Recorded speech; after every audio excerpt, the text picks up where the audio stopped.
the state hospital. In our country, 20,000 children are admitted to them every year.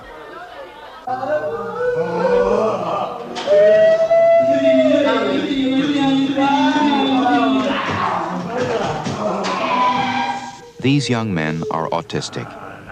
They came to Sagamore Children's Center in New York when they were 5 or 6. Now they're 17, 18, some are 22 years old. Many have lived at this state hospital for more than 14 years. You don't have a pencil, you need a pencil. Joe Romagna teaches autistic children at Sagamore. He's been doing it for the last 12 years. I'll get you. I'll get you. Stay right there. Many of the children in Joe's class get some form of psychotropic medication. The drugs Howard gets control his epileptic seizures, but their side effects can put him to sleep. Let me see, anybody in here? There he is, there he is, all right. Feel any better? Ready to do some schoolwork? Come on, let me give you some work to do. You make me earn my pay, Howard. I can't have you sleeping here. I can't have you sleeping here. That's too easy. That's too easy, Howard. Let's see. Maybe this will wake you up. All right, Howie. Let's try this, buddy. Let's try this. All right, we can take these. Oh, excuse me, ma'am. Why don't you wash your face? Go ahead. Uh-oh, this is going to hurt. Look out, what a shot. Oh. What I hope for them is that they can be happy and be taken care of all the time. I don't have hope for all of them they will be like you and me. I don't think that's possible at this point. You take a kid who's 18, 19 years old, hasn't learned yet to speak, can't write his name yet. You know, I have hope that they're going to be totally normal. I can't say that I always felt that way. When these kids were 7 and 8, I used to think so. A specific kid, I would say, yeah, this kid is he'll make it. He'll be, he'll straighten out. He'll be a lot better off than this. But 12 years later, I see a kid almost the same as he was. He's gotten a little bigger. He shaves now, or somebody shaved him. But he's not totally. He's not a hell of a lot better than he used to be. Autism, as far as researchers know, may be caused by brain damage, organic brain disease, or by genetic factors. One hypothesis is that autistic children inherit a lack of resistance to a virus that destroys part of their brains. A child can be born with autism, or it can take as long as 3 years to appear.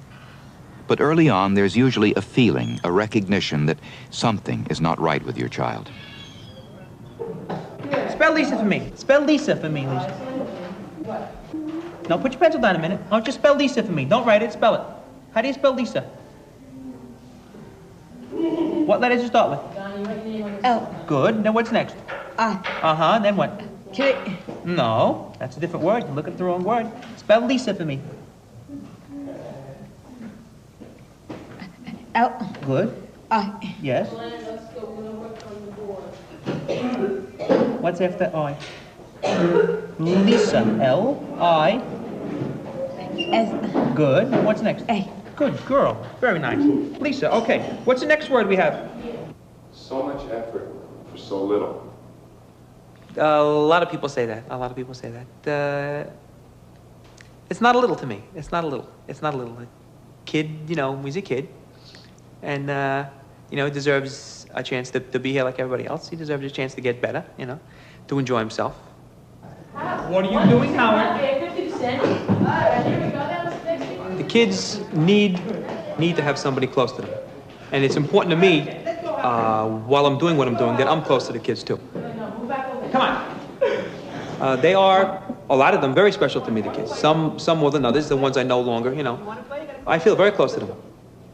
I have no plans to do anything but this for the rest of my life. I mean, I'm certainly comfortable doing this. I get a good feeling when I work with these kids, and I think I'm doing something for them. And I think they appreciate me, What do we send you to school for? You character. Sometimes you can bother me, but sometimes you gotta do your work, right? Right? You didn't do any work. In their way, I think they love me. Like I said, they can't tell me that, but it's possible. 100,000 children in America have autism. Most of them live a normal lifespan. They grow up, they grow old, but they usually don't get better. And they can get much worse.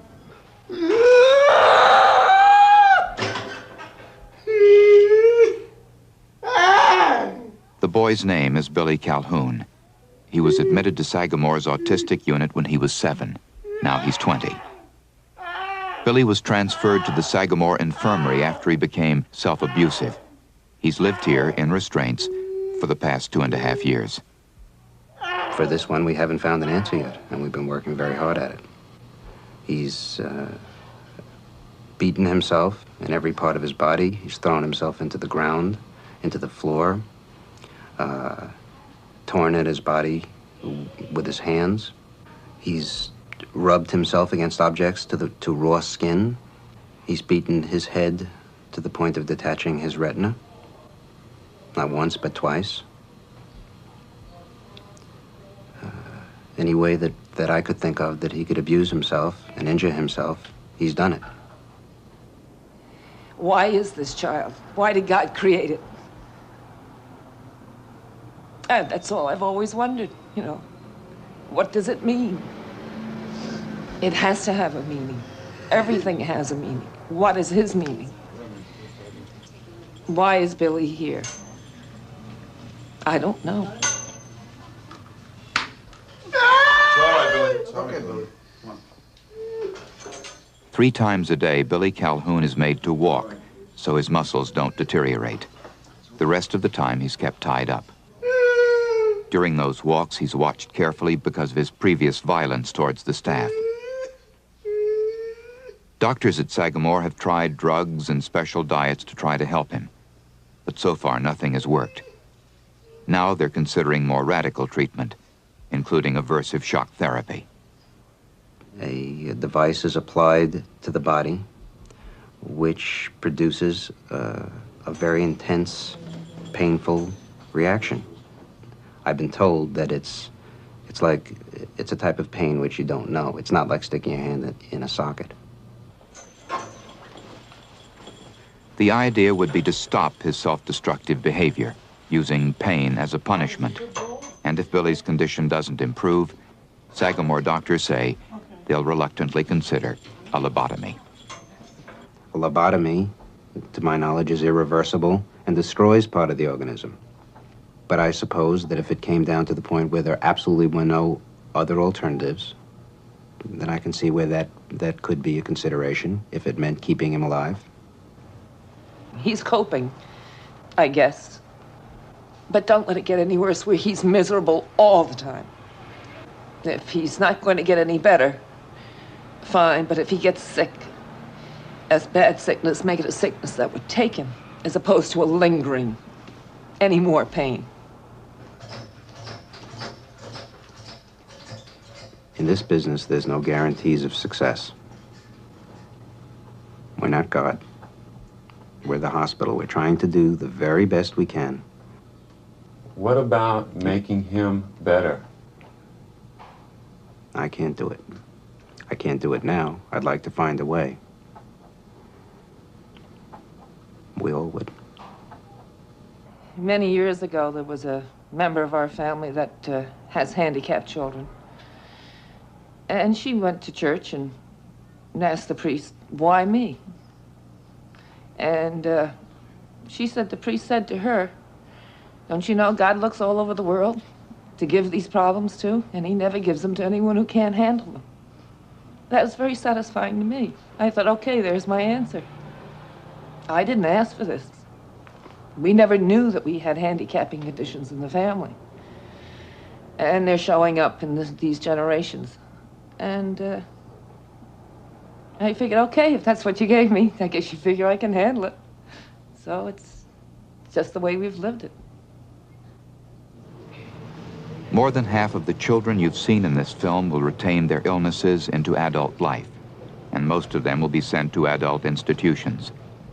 For parents, what looms ahead is frightening. A realization that their children may never get well, that their lives may be spent in institutions. And there are other fears. Fears that come from giving up control of your child's life, and of placing that life in the hands of strangers.